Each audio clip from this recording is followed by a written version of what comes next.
Hallo liebe Kunstfreunde und herzlich willkommen zum dritten und vorerst letzten Video meiner Strandbild-Resin-Reihe.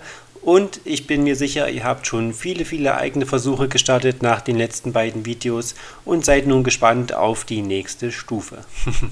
Wenn ihr neu seid und die anderen beiden Videos noch nicht gesehen habt, schlage ich euch vor, diese zuerst zu schauen, weil ich dort so einige Tipps gebe für das ganze Handling von Epoxidharz, wie das funktioniert, worauf ihr achten solltet und euch dann erst dieses dritte Video hier in Ruhe anschaut und dann auf jeden Fall auch loslegt.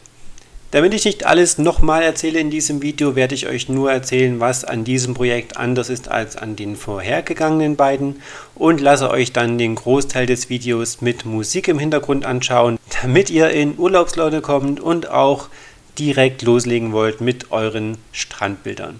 Im Großen und Ganzen, wie ihr schon sehen könnt, benutze ich hier eine herzförmige Leinwand.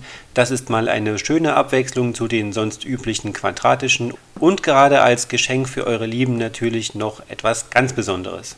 Ansonsten werden wir diesmal in die 3D-Richtung gehen, also noch etwas auf den Wasserteil eures Bildes aufbringen. Ihr habt natürlich immer die Möglichkeit, auf eure Leinwand etwas zu malen, also Rochen und Haifische, Delfine bieten sich immer ganz gut an. Diese direkt auf die Leinwand zu malen und dann mit den Epoxidharzschichten leicht zu bedecken, dass sie noch durchschimmern.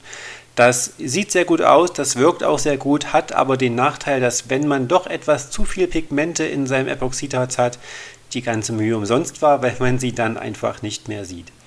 In dieser Variante hier habe ich mir einfach aus dem Spielwarenladen kleine Plastikdelfine gekauft, also einen, und habe diesen in einer Silikonform einfach vervielfältigt. In diesem Video seht ihr auch ganz kurz, wie ich das gemacht habe, aber nicht den Herstellungsprozess der Form selbst. Wenn ihr so etwas sehen wollt, wenn euch das interessiert, wie ihr selbst Negativformen von Objekten machen könnt, lasst es uns wissen und wir schauen, dass wir dafür ein Video für euch kreieren können. Im Großen und Ganzen habt ihr euer Objekt der Wahl, macht daraus aus Silikon eine Negativform, welche ihr immer wieder verwenden könnt und entsprechend einfach mit Epoxidharz füllen, aushärten lassen und ihr könnt so viele Replikas davon herstellen, wie ihr möchtet.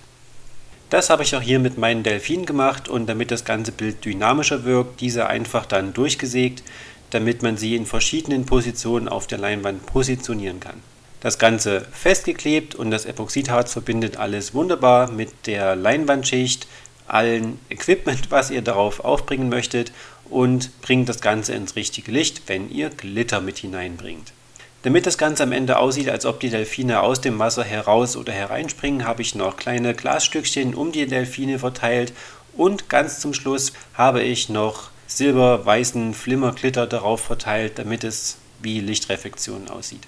So, ich bin jetzt still, lasst euch das Video schauen, wünsche euch viel Spaß beim Kreieren, Ideen sammeln und zeigt uns auf jeden Fall, was ihr für wunderschöne Werke damit kreiert habt.